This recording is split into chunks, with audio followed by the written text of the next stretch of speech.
So I want to stop for a second. I'd like you to go ahead and look to the person to your right and high five them.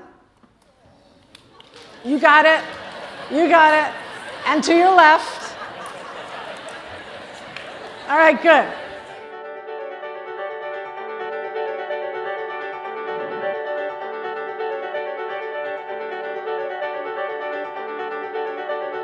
I get asked, why heart all the time, and for me, the answer is super easy. Like, human beings run corporations and companies, and human beings have hearts, and hearts are what drives every single one of us. So it just makes a lot of sense.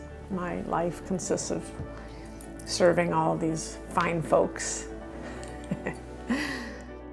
Being in a culture that is we, not I. We get it done, not I. It takes a village. One of the things I think about a lot is, as I'm with 800 people and I work for 800 people, I am not the hero. I am merely the Sherpa. I am merely helping people along their path.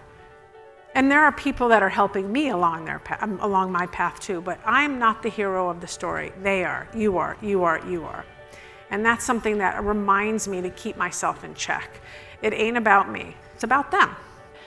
People matter. Skills, for the most part, are a dime a dozen. That's not to, I hope I'm not insulting anyone, because we are all highly skilled individuals. But what really matters is the relationships that we all have with one another, the connections. Why I asked you to high five one another. Just like connect with one another. It's so fascinating to me how we can go to work and forget that we're human. It's fascinating, it's flabbergasting to me. In the places I've worked in before, they expect us to just be titles. They expect us to not have an aunt in the hospital, to not have just gotten engaged, to not have something serious happening in our life. A lot of times work expects us to just come in and just be workers, and that's just not life, is it? We don't talk enough about failing and falling.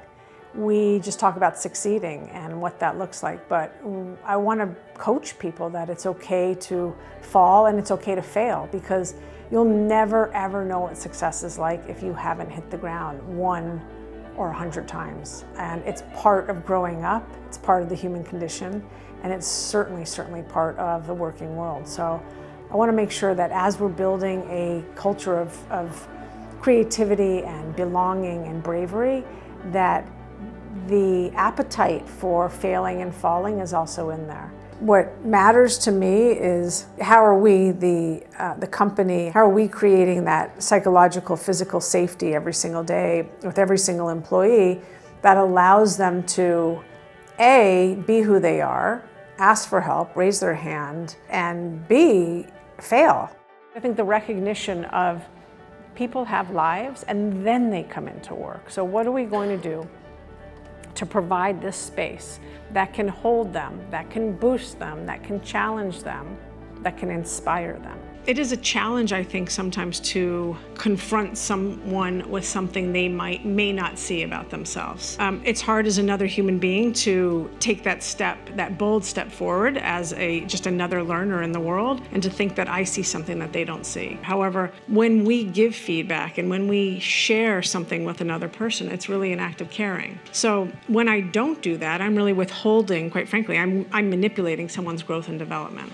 But I believe at the end of the day, when I hand in my badge and I say, thank you, this has been the best ride that I've ever had in my life, I will have come closer to creating a collaborative we, not I culture. Again, being the guide, not the hero. Culture, it's hard. It's really hard to put your finger on culture, right? It's kind of out there, it exists in the shadows. We talk about it a lot.